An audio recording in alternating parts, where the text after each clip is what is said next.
My name is Lily, and I am 49 years old. I have been working as an office clerk at a nearby factory for many years. Until just recently, I lived with my husband Toby, my mother-in-law Kim, and our only daughter Ellie at my in-laws' house. My married life lasted for 28 years, which I think is quite a long time. However, just recently, I put an end to that married life. Yes, I got divorced. It's what they call a late-life divorce. Some people around me were surprised, while others said it couldn't be helped. My married life began when I was 20 years old and had an arranged meeting with my husband. At that time, I had graduated from a local commercial high school and was working as a clerical assistant at the factory where I still work today. It was my father's friend who brought up the idea of the arranged meeting with my husband-to-be. We have a son around your age in our family. Would you like to meet him? He works as a civil servant at the city hall. My mother supported the idea, saying, A civil servant for a husband? That's a great opportunity for you. Please consider it. My then-husband gave off the impression of being serious and somewhat nervous. Nice to meet you. I'm Toby. During our first encounter, he seemed quite tense and didn't initiate much conversation. What kind of work do you do at the city hall? And what are your hobbies? He responded to my questions politely. I work in the Citizen Services Division at the City Hall, mainly handling tasks like issuing resident certificates and working at the service counter. My hobby is fishing, and I often go to the river with my friends on weekends. It felt like I had become an interviewer. However, I thought that with someone as earnest as him, I could build a reassuring home. After the arranged meeting, it was my husband who proposed to start dating. During our courtship, he remained as serious and quiet as ever. However, gradually he began to talk a bit about his hobby of fishing, and I thought maybe he was slowly opening up to me. About a year after the arranged meeting, we got married. Since he was an only child, I moved into my in-laws' house right after the wedding. At the arranged meeting, my mother-in-law remained silent, showing little interest and simply observing quietly, seemingly overshadowed by my father's friend. And because we hardly had any chances to meet during our courtship, I didn't know much about her. I assumed she might be as earnest as my husband. But that was a big mistake. My mother-in-law turned out to be a person full of problems. On the day I moved into my in-laws' house, my mother-in-law confronted me directly. Now that you're married into this family, you must serve both me, your mother-in-law, and your husband, Toby, diligently. Backtalk will not be tolerated, she said. I was taken aback by her sudden arrogance, but I replied in confusion. I may be inexperienced, but please treat me kindly. And then, from the next morning, my life changed completely. I was awakened at 4 a.m. to clean the house, prepare breakfast, and make my husband's lunch. Of course, I wasn't allowed to sit and eat breakfast. My mother-in-law said, A daughter-in-law should eat standing up in the kitchen. So, I stood in a corner of the kitchen and ate my breakfast. Naturally, I was responsible for all the cleaning up as well. What surprised me was that my mother-in-law was helping my husband with his morning preparations entirely. She would wake him up, bring a basin of water to his bedside, and say, Wash your face with this and wake up. Furthermore, she would also choose and dress him in his outfit for the day. Watching my husband, dressed in the clothes she had picked out, my mother-in-law would smile with satisfaction, and my husband had a look on his face as if to say it was only natural. In addition, when I saw my husband being helped into his shoes before leaving for work, I was left speechless. I couldn't help but wonder if it was necessary for her to go that far. However, my mother-in-law, with hostility plain to see, said, I'll take care of my child. So stay away. My husband seemed to think it was only natural for his mother to take care of him. He didn't utter a word of thanks to his mother, making me wonder if he had no gratitude towards his own mother. But more than that, my mother-in-law's actions were shocking, and I realized that the future ahead would not be bright. Besides, my husband showed little interest in me. While his busy job played a role, he prioritized his hobbies on weekends. Let's go shopping together sometime, I would suggest, but he would respond, I'd rather go fishing, so go by yourself. Even when I persisted, saying, I want to go with you, he would coldly brush me off, saying, There's no need for that. The only occasions he would accompany me were those where it would be awkward if we didn't attend together, such as family gatherings or weddings and funerals of relatives or friends. I asked him, Why did you marry me? Relatives around me were saying you're getting to that age where you should get married. But I didn't want to bother finding a partner myself, and a marriage proposal came along, so I married you. He said such things outright. What's that supposed to mean? You didn't like me? Not particularly. I neither like nor dislike you. Those words shattered me, and I broke down in tears. I was devastated by my husband's words. My hardships continued further. While my mother-in-law treated my husband with great care, she was extremely harsh towards me. You're such a useless wife. No matter what you do. It became her constant refrain. Once, when I came home late due to overtime and quickly made dinner using curry mix, my mother-in-law said, I won't let my child eat such lazy cooking. And threw it away in the trash. There wasn't a day without complaints about the taste of the dishes being too strong or too weak. Even my husband's lunchbox was only allowed to contain the side dishes made that day. All the prepared side dishes for storage were thrown away. My mother-in-law found fault with every aspect of cleaning and laundry as well. She ordered me to polish the entrance floor every day, and just after I had finished, she would stomp on it with her dirty muddy shoes, saying, It's still dirty. When I did the laundry, she would complain, The scent of this fabric softener is distasteful. Wash it again because it smells bad. And she made me redo the laundry that I had just hung up. That alone would have been bearable since it stayed within our home. However, my mother-in-law had a bad habit. It was compulsive lying. She would spread lies about me to neighbors and relatives. Lies like I was neglecting household chores, mistreating my husband, or bullying my mother-in-law every day.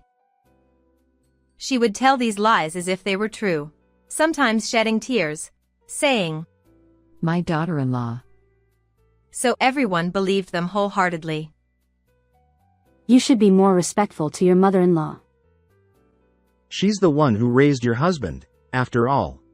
How many times did I hear such things from neighbors and relatives? As I was contemplating divorce, I found out I was pregnant. I thought that once the child was born, my husband would change. Even if he didn't care about me, he would surely dote on his own child. And perhaps, through the grandchild, my relationship with my mother-in-law could improve. At that time, that's what I hoped for, but it turned out to be a huge mistake. They had both hoped for a boy. During childbirth, they were present at the hospital. But when they heard the gender of the newborn, they quickly left without even looking at the child's face. What? A girl. I still remember my husband's words as if it were yesterday. A girl. My mother-in-law also sighed with a disappointed expression on her face. I named our daughter Ellie, a name I had chosen. They had only considered names for boys. It seemed that my husband dreamed of going fishing with a son, and my mother-in-law wanted a grandson who resembled my husband. Therefore, neither my husband nor my mother-in-law paid any attention to my daughter. But at that time, I believed that as they spent time together, affection would grow, and they would come to cherish her. My husband did contribute to our daughter's education expenses and attended necessary events as a father. However, it was merely fulfilling the obligation of this is what parents should do due to societal expectations. While there was no abuse, there was a significant lack of emotional connection between parent and child. My mother-in-law was the same, and as our daughter grew, she also distanced herself from my husband and mother-in-law. I've thought about divorce many times, but despite being such a husband, he does fulfill the minimum duties as a father. Perhaps having a father around might be better for handling unforeseen circumstances in the future, something I, as a mother, might not be able to handle alone. Plus, he earns more than I do. Thinking about the future expenses for our daughter, I couldn't easily go through with a divorce. When my daughter reached high school age, she seemed to sense my situation.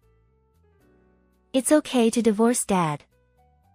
I'll get a part-time job, she said. But even if I wanted to divorce and return to my parents' home, they had already passed away, and I only had my brother and his wife, so I would just be a burden if I went back. I struggled every day, juggling household chores, work, and taking care of my daughter. However, the event that finally put an end to that life happened when my daughter became an adult and started working. It all started with my mother-in-law's hospitalization.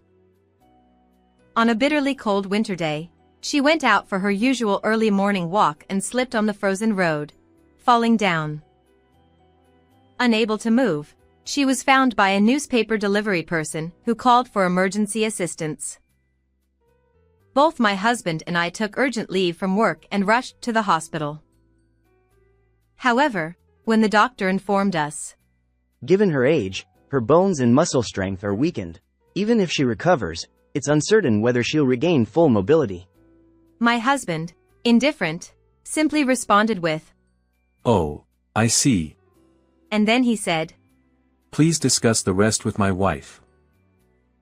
I was left to handle everything. My husband didn't even visit my mother-in-law at the hospital. On weekends, he continued to indulge in his hobby of fishing as usual. Every day after work, I would stop by her hospital room, bringing her laundry and taking care of her needs. However, my mother-in-law complained to the attending nurses. My daughter-in-law is really thoughtless and unhelpful. It's troubling. The nurses tried to reassure her.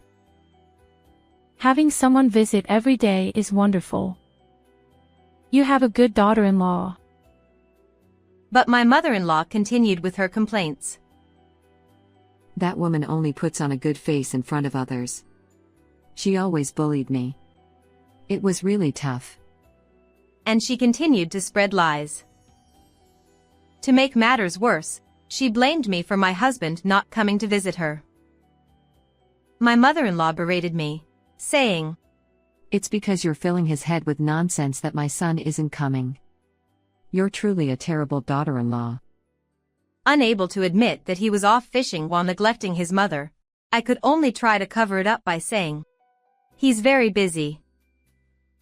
As the doctor predicted, my mother-in-law's broken bones were taking a long time to heal. With a severe flu epidemic spreading in the community, signs of the outbreak were beginning to show even within the hospital. Amidst this situation, my mother-in-law contracted the flu, causing a high fever. Even in such circumstances, my husband remained indifferent. How can you go fishing when your own mother is in danger? Show some concern for your mother. I admonished him.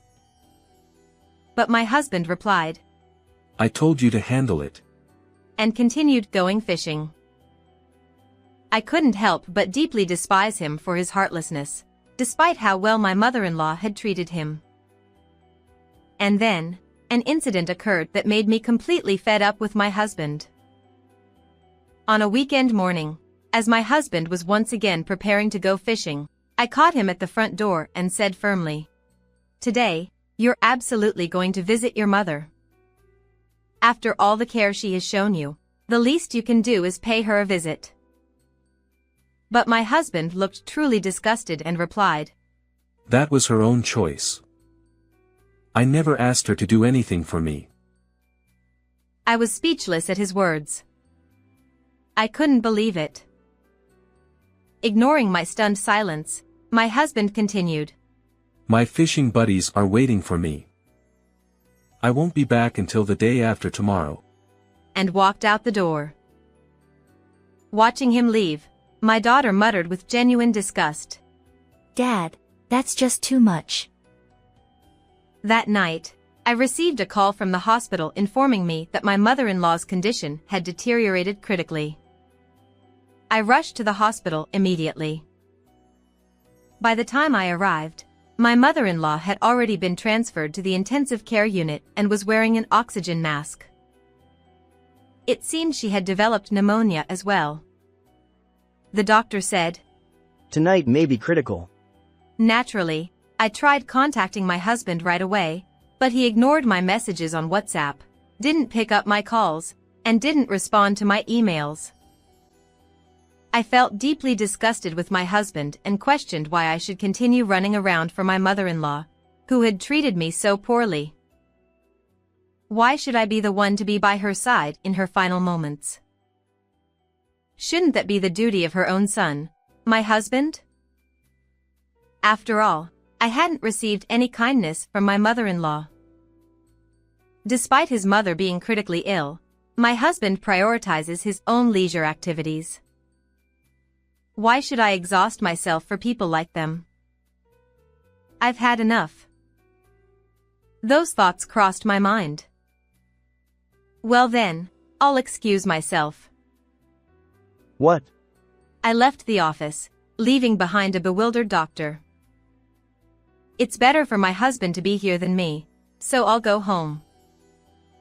With that, I quickly left the hospital. When I arrived home, my daughter, with a worried look on her face, was waiting for me. How did it go? She asked.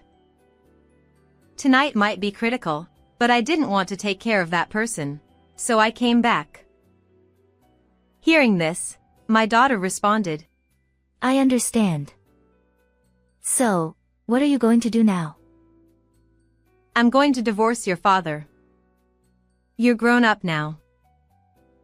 That sounds good. If you divorce, I'll live on my own. I've been worried about you all this time. I see. Thank you. The next day, we left my in-law's house early in the morning.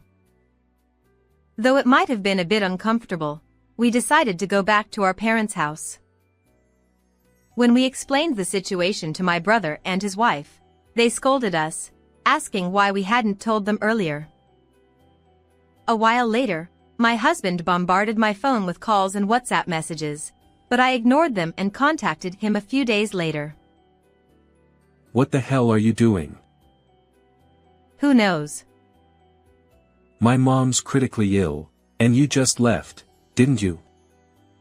Because of that, I had to rush back from my trip. Well, yeah. She's your mother, so it's only natural for you to take care of her. I told you to take care of her. I never said I would do it. Besides, considering how much she took care of you, wouldn't it be appropriate for you to repay that kindness a bit? With a rather harsh tone, I silenced my husband, but I pressed on. So, how is your mother? She's stabilized, but she's lost a lot of strength, and they say it's going to be difficult for her to move around like before. So, are you considering moving her to a care facility? That costs a lot of money. It's your job to take care of her. I don't care. Huh. My single response seemed to puzzle my husband. I said I don't care. I don't want to be married to someone who is indifferent when others are in trouble. And I have no intention of taking care of a deceitful mother-in-law like yours. So, are you saying you want a divorce? That's right. I'm divorcing you. Ellie agrees with me. Is she really going to abandon her grandmother and father? Huh? You two have been indifferent to Ellie all this time. You've hardly been involved with her, and now you're talking about abandonment? Don't be ridiculous. Toby fell silent again, but soon he spoke up. But you're just a clerk at a small-town factory, right? Won't you struggle financially if we divorce? This time, he mocked my profession and used financial matters as a shield. Oh, don't worry about that. I earn just as much as you do. That's a lie, isn't it? It's not a lie. How long do you think I've been working at that company? I'm already in a managerial position, and I'm going to be promoted to an executive role soon. So, I won't have any financial problems, especially now that Ellie is an adult. I worked at that factory ever since I graduated, juggling household chores and childcare. There were many times when I wanted to quit due to the physical strain, but I couldn't afford to lose my job as it would mean losing income, and I had to consider the worst-case scenario. So, I worked desperately. After over a decade, the company grew from a small local factory to one of the largest in the region, and I found myself promoted to a managerial position. Eventually, I even reached the position of a board member. It's no wonder that my indifferent husband didn't know about it. His only concern was fishing. I've already decided to divorce you, so from now on, let's communicate through lawyers. Wait a minute, aren't we a married couple? Let's talk it over. I'm not waiting. After this incident, I've come to realize that you're a selfish person who only thinks about yourself. So, goodbye. I cut off the call despite Toby's attempts to stop me. Afterwards, I proceeded with the divorce through my lawyer. My husband objected to the divorce, saying, Divorce would tarnish my reputation. Besides, my mother needs care. However, since I insisted firmly on getting divorced, he reluctantly signed the divorce papers. Of course, I received adequate compensation and asset distribution. It seems that my ex-husband is ultimately taking care of my former mother-in-law at home. He apparently wanted to place her in a care facility, but she refused and insisted on being cared for by her son at home. However, given his previous indifference towards others, he is unlikely to be capable of the meticulous care required for caregiving, and my former mother-in-law is reportedly being treated roughly by him, leading to a deterioration in their relationship. I heard that there is constant tension and battles between them every day. Just the other day, as I passed by their house, I heard them arguing loudly, and when I asked the neighbors what was going on, they chuckled and said that today was still relatively calm, as they often have intense fights until late at night. My daughter Ellie has started living on her own, and I have also rented an apartment near my workplace. Since pets are allowed in that apartment, I recently started keeping a turtle.